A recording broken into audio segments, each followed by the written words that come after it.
it's about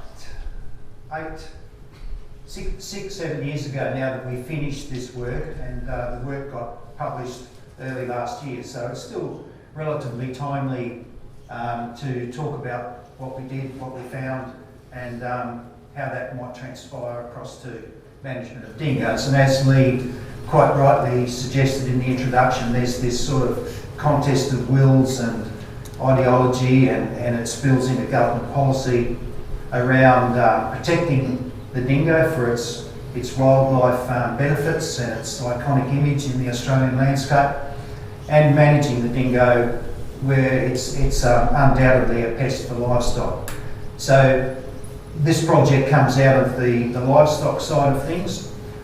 Interestingly, majority funded by Santos.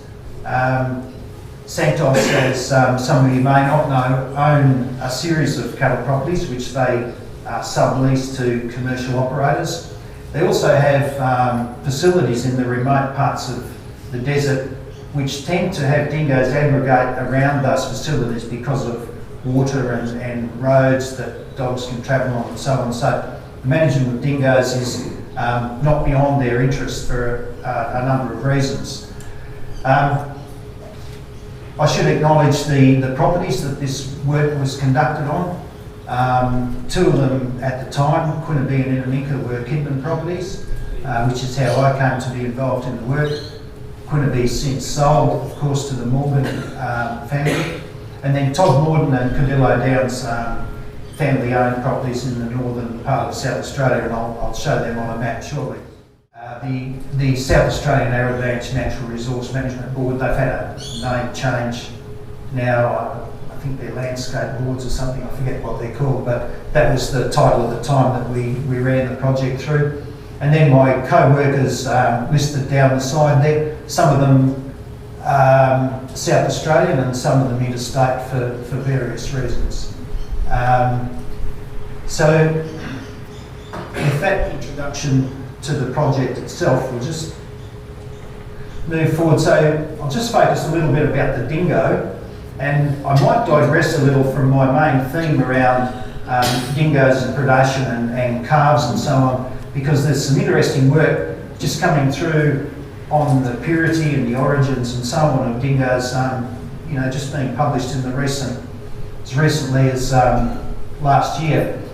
So the typical dingo falls into this colour range, and these colours were recorded by early explorers, Captain Cook and Flinders and others who had gone around remoter parts of our coast prior to European settlement. So you have a range from black or black and tan through reds and creams to almost white, but generally speaking they're a fairly clean colour without mottles and patches and such like.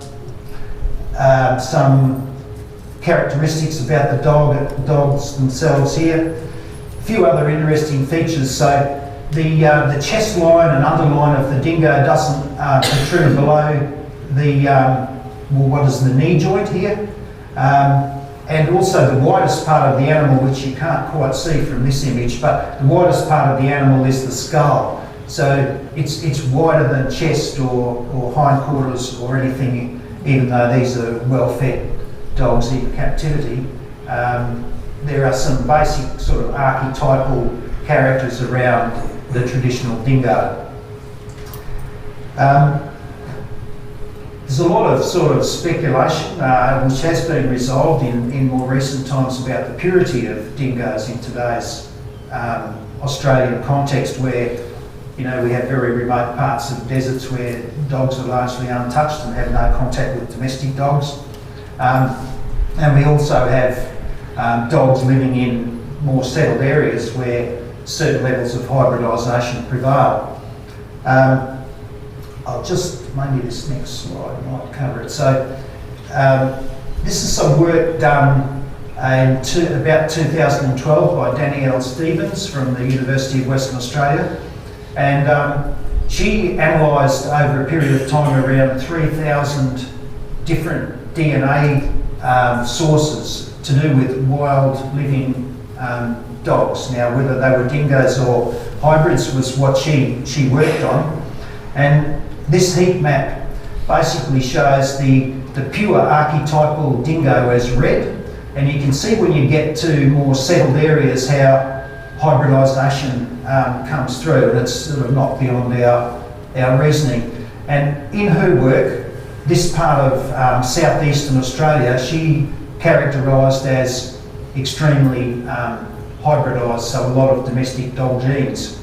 But the early DNA techniques that Danielle Stevens was working with, well, they're not early, but they've been superseded by some cleverer stuff since, really made comparisons between the DNA that was collected to archetypal type dingoes where, you know, there was no sense they'd been adulterated by domestic dogs.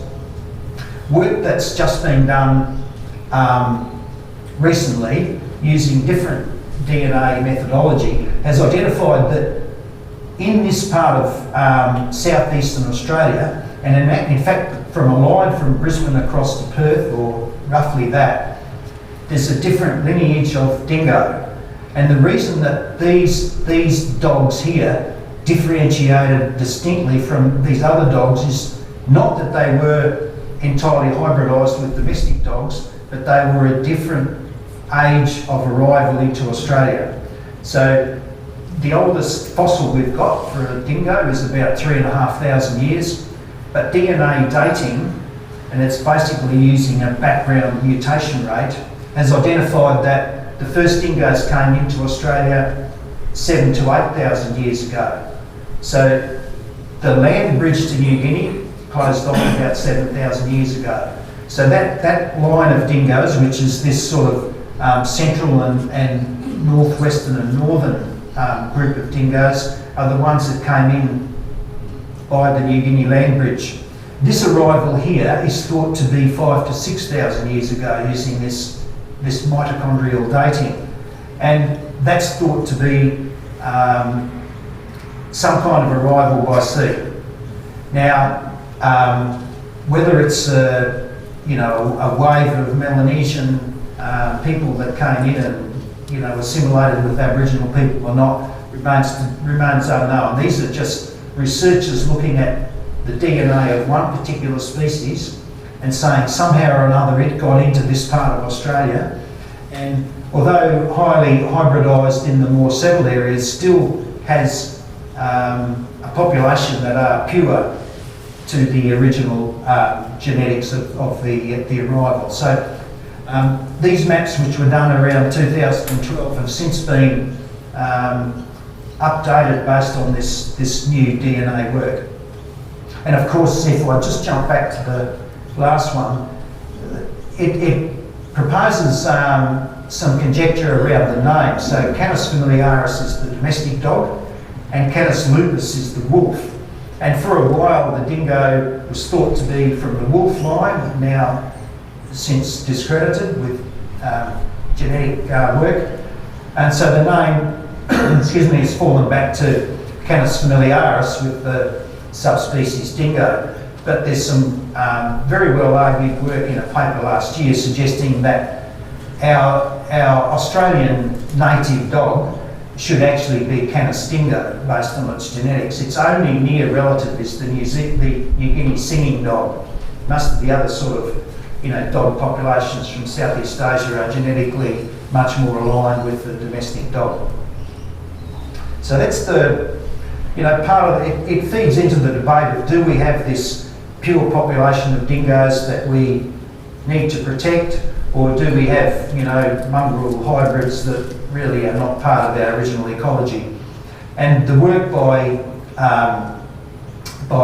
Stevens and others since suggests that out of the 3,000 odd genetic samples they analysed, around 47% were pure dingoes.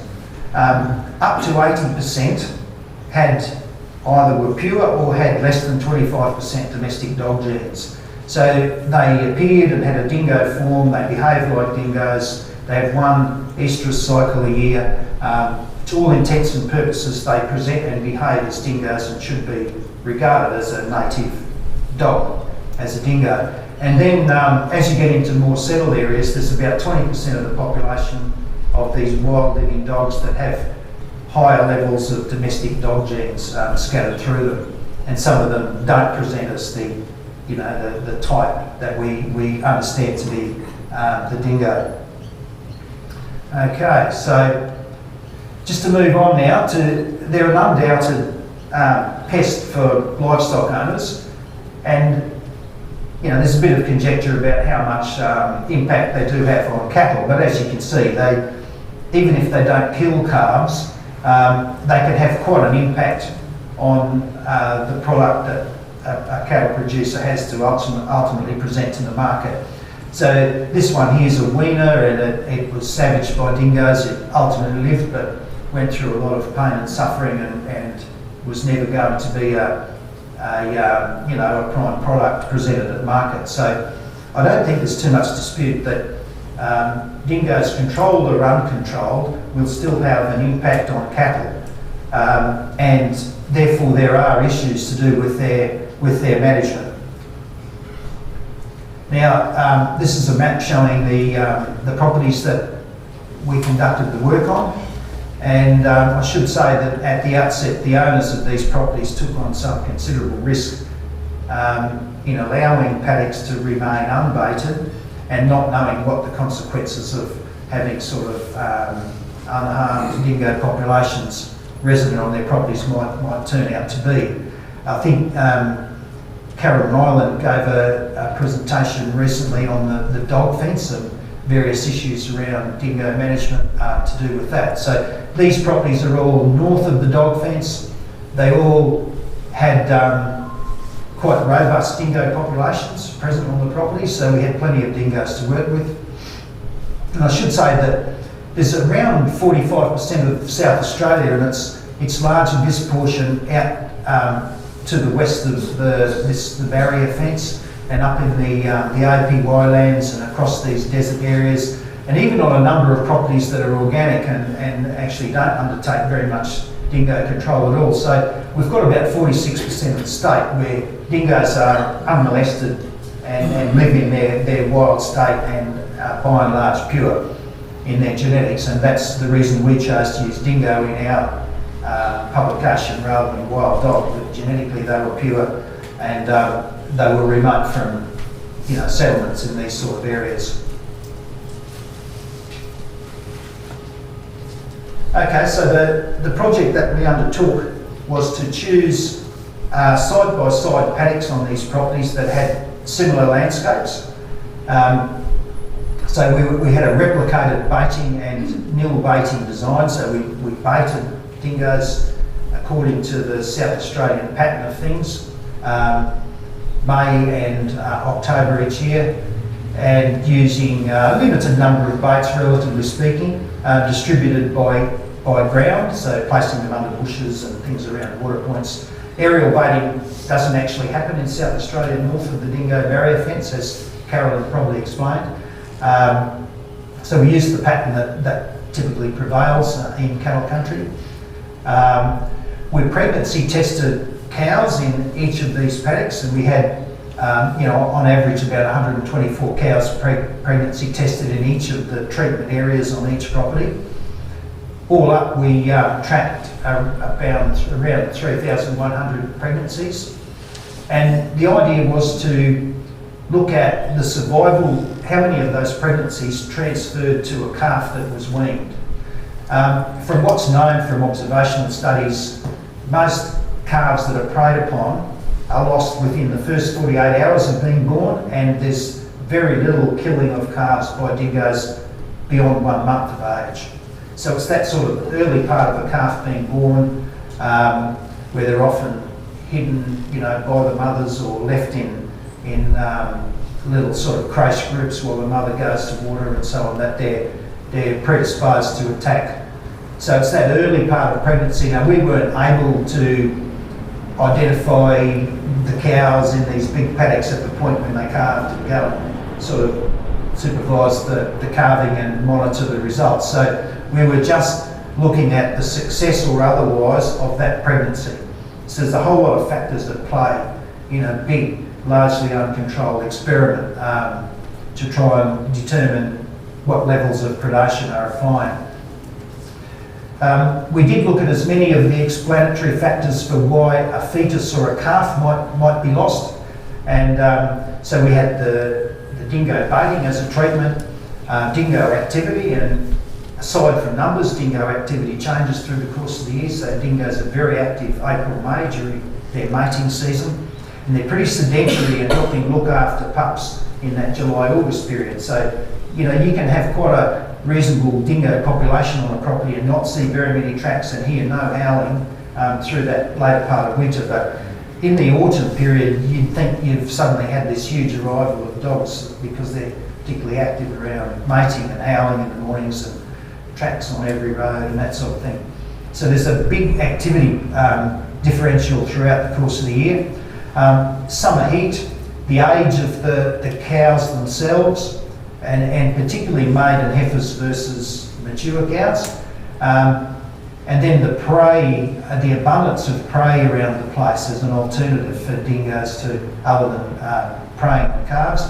And then livestock diseases. So there are a number of factors that can intervene, and nutrition I should say as well, as to whether a pregnancy survives through to a viable calf. So that's the nature of the project that was set up. Now just the general landscapes and across these properties, they were largely sandhill, sand dune and swale environments, or stony gibber plains, or the sturt stony desert in colloquial terms. And those landscapes varied a bit through the different properties, but the paddocks were roughly similar in their distribution of these land types. We didn't have floodplain, so the Cooper Creek floodplain, which prevails through Inaminka, and there's sort of subsets of it on Cordillo Downs. We stayed away from that. By and large, those landholders run rudder steers in those floodplains and don't bait dingoes. So they weren't parts of the property where they typically baited, and we didn't want to sort of intervene and impose breeders into parts of the properties they didn't typically run breeders.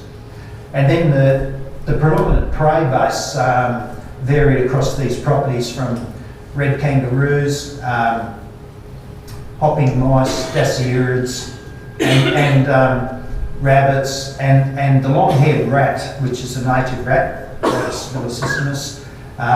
It spiked. We had the Cyclone Yazi event came through in 2011, which was one of the wettest sort of intervals through Central Australia, and we had this huge rat plague. And there were estimates of 2,000 rats per square kilometre and this sort of thing. So in the car lots, there were just rats running everywhere when you're driving around doing this work. And that plague prevailed for around 18 months or so. So there was a kind of an interesting period that we were able to track things through. So this slide here is really, you don't have to take any notice except observe a pattern. And this is a measure of satellite-derived greenness for the landscape, so it's a measure of season. It's called NDVI or Normalized Digital Vegetation Index. And if you look at a property like Todmorden, you can see the paddock that was baited and the unbaited paddocks, the patterns track very closely. So very similar landscape with similar rainfall. These are big paddocks, 700-800 square kilometre paddocks. So they're a big area, and this is a pixel-based summary of the seasonal flush, or the quality of the season, as a surrogate for nutrition, measuring nutrition. In Aminka, two paddocks were pretty similar. Cordillo Downs, the two paddocks had a bit of a difference in the frequency of sandhills. They both had a gibber sort of base with red sandhills imposed on them. So there's a little bit of a difference on Cordillo Downs between the mix of the land types, and that's partly an influencing factor on nutrition, but we didn't consider it too significant at the end of the day. But you can see the Cyclone Yazi sort of period here in 2011 with big rainfall flush, which had some properties near drought, at each end of it. But by and large, through the 4 years of the project, the seasons were pretty good.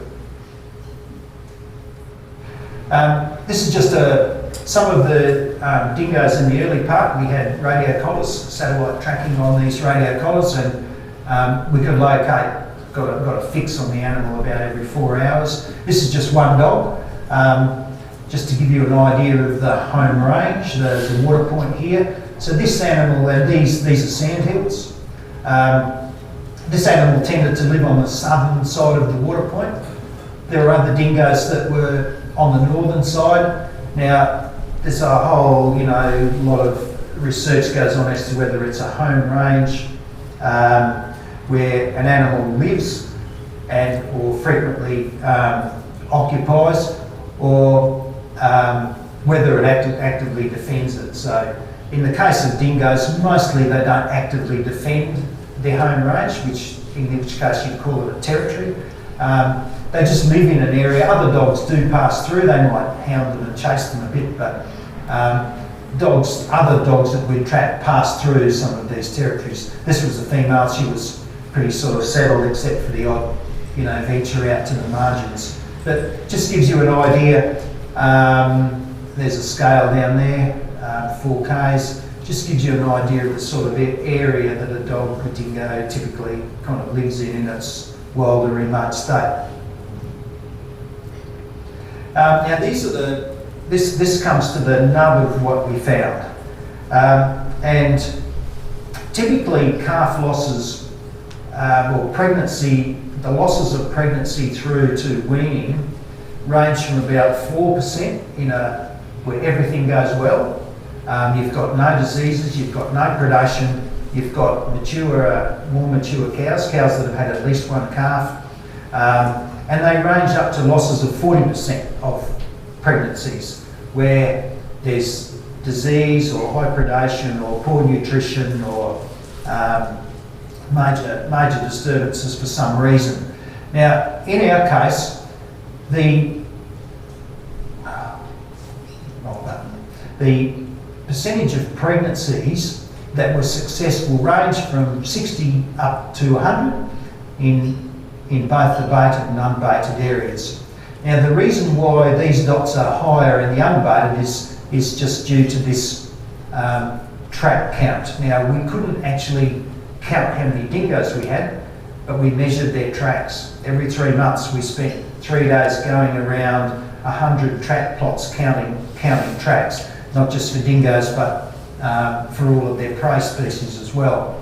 So on the baited side, the population was only 40% of what it was on the unbaited side. So baiting caused we didn't eliminate dingoes with the style of baiting that we were using, but we had a 60% reduction in dingo activity. I can't say dingo numbers because we're using activity as a surrogate for dingo numbers, but you can assume numbers followed, pretty reasonably assume that. Statistically, we had no difference between the outcome of pregnancies on the baited side and the unbaited side. So the average pregnancy loss was around 18% on both the unbaited and the baited.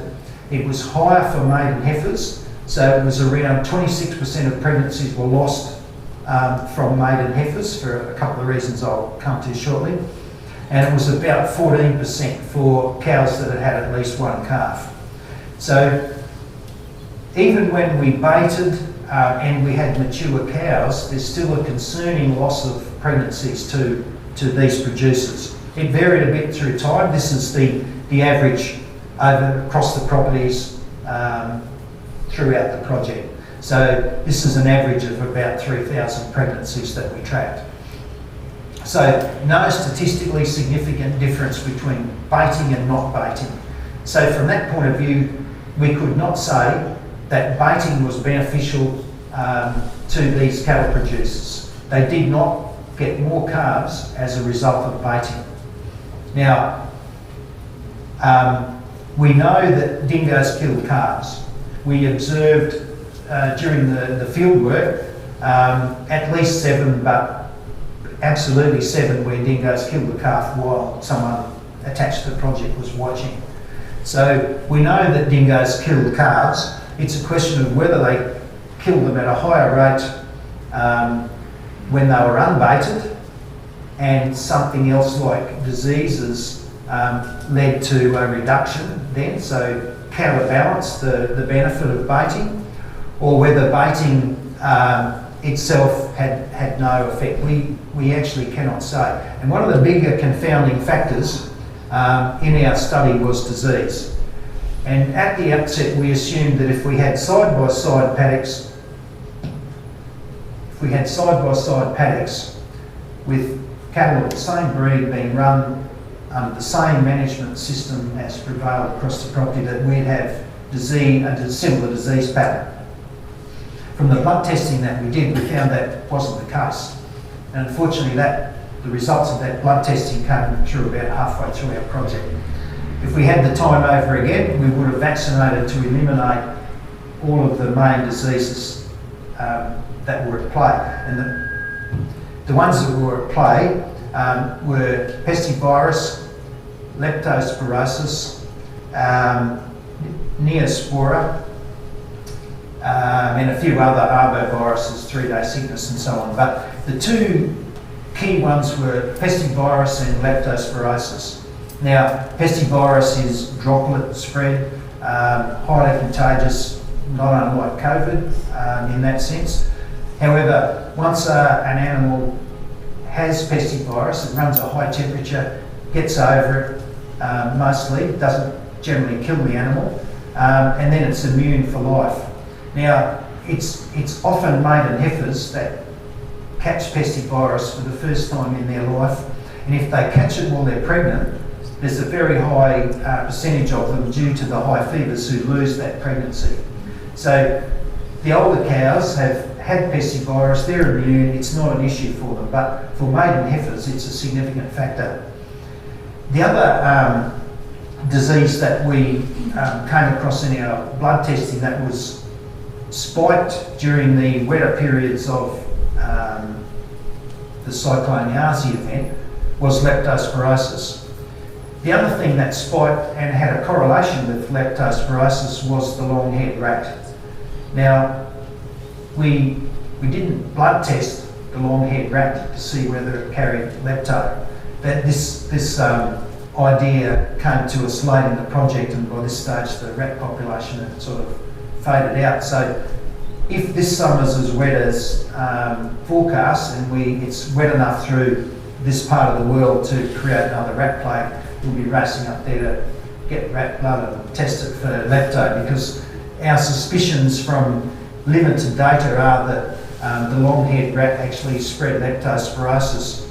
And one of the keys was that in the really good season, we actually had a dip in our successful pregnancies. So we didn't get, successful pregnancy outcomes following nutrition as you would expect they might. They actually were a little bit worse than they were in the more moderate season. So there was a disease factor, we think, at play, and potentially that confounded our results, or could have confounded our results. So just to sort of come to some of the more final points here, what we can conclude is that ground baiting halved dingo activity, probably halved dingo numbers, because the halving of the tracks carried through this seasonal cycle that I was talking about. So baiting as it's applied in South Australia certainly reduces dingo numbers, but it doesn't eliminate them, it doesn't take them back to zero.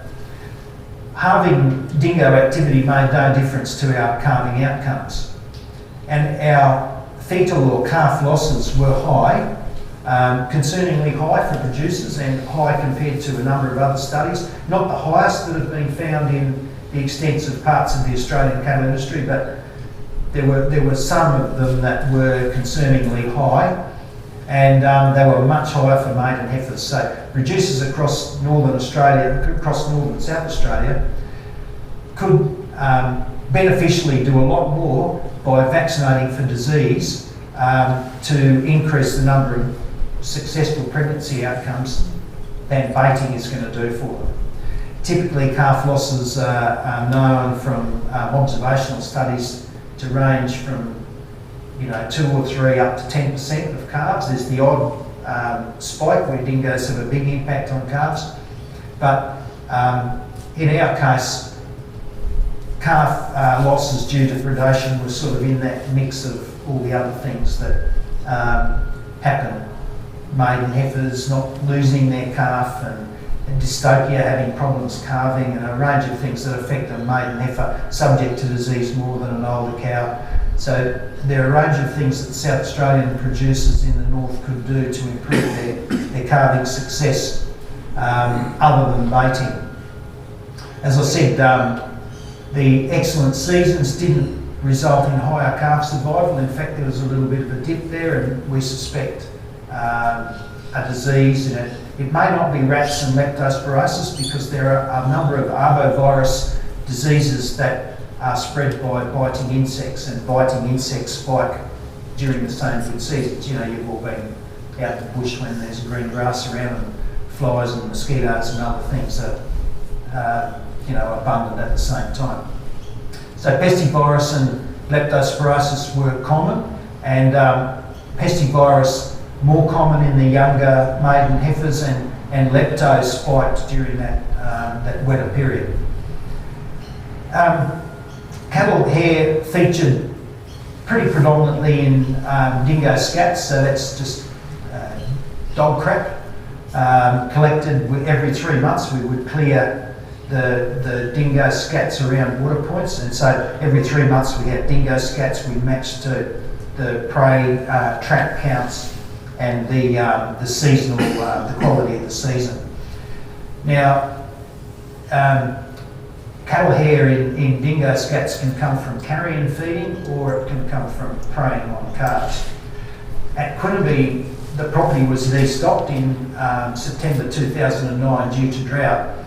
We still kept tracking the dingoes that were there through that drought period, and we had up to 10% of dingo scats had cattle hair in them, even though there were no live cattle on the property. So there's a lot of feeding on old carcasses and bits of hide and so on when dingoes are hungry. So just going around and looking at cattle hair in scats is no indication of whether there's increased predation or not. So just some of the things that we sort of suspect were going on. Halving dingo activity still had predation. We witnessed it. Now, were the losses similar to those in unbaited dingoes in the absence of disease? We don't know. They were similar. Baited and unbaited was similar the way our project was set up, perhaps naively a bit in hindsight, but all the advice we had from people who'd undertaken similar paired type studies was that you just assumed disease was similar and equally applying, and in our case we found that wasn't always the case. And then, as I talked about earlier, pestivirus in maiden heifers, lepto in the wet years, potentially spread by rats, but that's another subject of investigation worthy of undertaking. And these issues potentially offset the benefit of better nutrition during the wetter years. And high amounts of cattle hair in dingo scats in dry seasons as much due to carrion feeding as predation. So you've got two options, and they both have consequences. And these are not easy decisions, and they vary with landscapes, they vary with seasons, and it's why there's no hard and fast rule as to what the best form of management for a cattle producer might be in relation to dingoes. So if you bait heavily to ensure that dingoes are uncommon on your property, you potentially reduce your calf losses. In our case, we still had dingoes relatively common, even though they were half as common as where we left them unmolested. They were still relatively common. So baiting South Australian style did not reduce dingoes down to being uncommon or missing from the landscape. So heavy baiting potentially reduces predation, but the kangaroo population definitely increases, and that's been seen inside dog fence versus outside dog fence, cluster fencing, which is happening, at a big scale in Queensland. A lot of cross border comparisons, and even properties that previously didn't bait and then undertake heavy baiting, and kangaroo numbers increase. And of course, they're a competitor for livestock, so nutrition for cattle, in the case we're talking, drops away if you've got big kangaroo populations. Nutrition's a big factor in successfully rearing a calf, and so it counteracts. You might accept some calf predation and have fewer kangaroos, or you might eliminate calf predation but then have more losses due to competition from kangaroos. And then in areas, it's a bit the same with pigs. In areas where the Cooper, for example, in Minco, where there's a feral pig population, if you leave dingoes resident in those areas, they won't eliminate pigs, but they control pig numbers. If you bait heavily, you'll kill some pigs with the baits, and you'll kill dingoes, and the result is you'll generally have more pigs. And of course, they spread a series of diseases in their own right, and pigs prey on calves as well. So that's the sort of scenario if you bait heavily. If you don't bait at all, you're going to have calf predation losses, and other studies where there weren't so many confounding factors as we tended to find here in Northern South Australia have narrowed that down to between 2 and 10% of pregnancies. You'll have quite a bit of dog bite damage. It's seasonal, it's irregular. You don't have high levels of dog bites all the time, but there are some musters where 20% of calves can have dog bites, and you'll have other seasons where there are none. Fertility disease, Neospora, is spread by dingoes, so it passes through the dingo as its primary host. Feces out on grass and such like. They're inhaled by cattle, so about 20% of the cattle that we tested in this study had Neospora. So if you have more dingoes, you're going to have more Neospora. Interestingly, the cows that we found to have Neospora generally raise their calves. So whether it's as big a fertility issue in the dry parts of South Australia as it's been elsewhere, again, remains unknown, but we found that about 20% of cows had it. If you don't bait at all, kangaroos will be kept in check, and minimising grazing pressure and improving nutrition for the breeding herd. And dingoes help keep down feral pigs.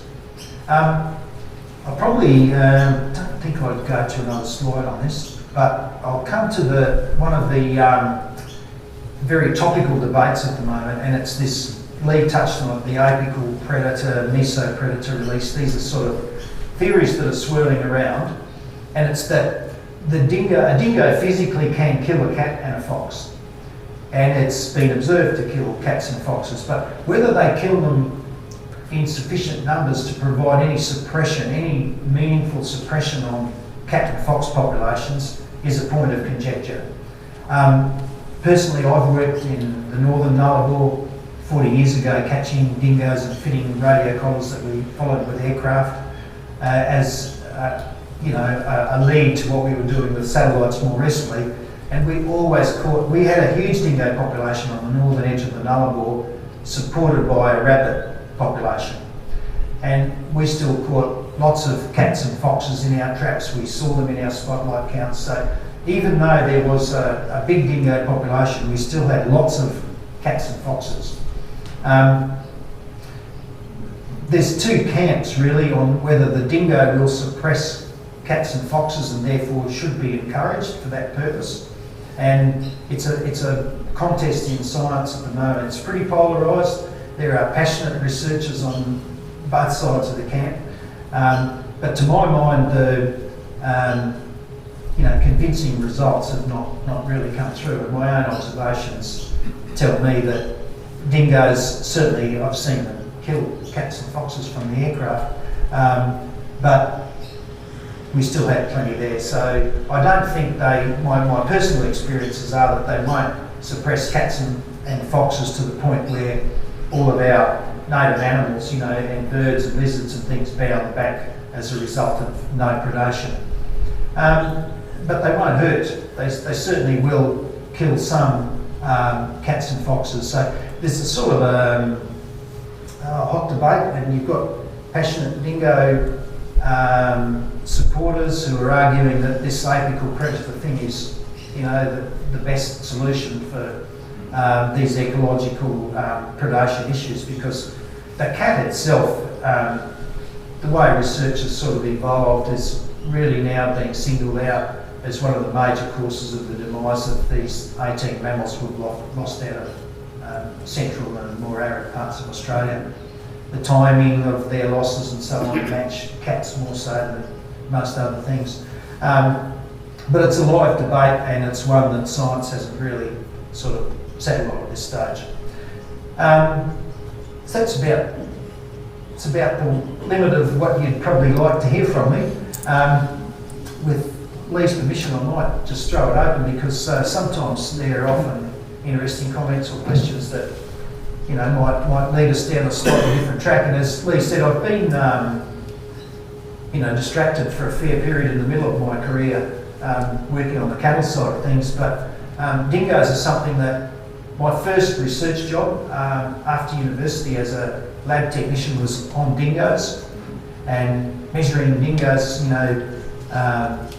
dissolving all the flesh and stuff off dingoes in these gruesome vats of sodium hypochlorite, and having a micrometer and taking all these skull measurements in the days before DNA and genetics. But we've got a couple of young women really actively working in this area now, and as I said at the start, where I digressed into some of that work, there's really interesting stuff where they can now date the arrival and the isolation of species and things, and it's opened up a whole lot of new questions that feed into this debate about how we manage a dingo as a pure native animal or as a wild dog, and that its overflow to government policy regarding baiting and restrictions on what landholders can do, encouragement or incentives as to how they should manage the dingo. So it's a interesting period. There's been a lot of research on them over the years, some of it funded by the industry, some of it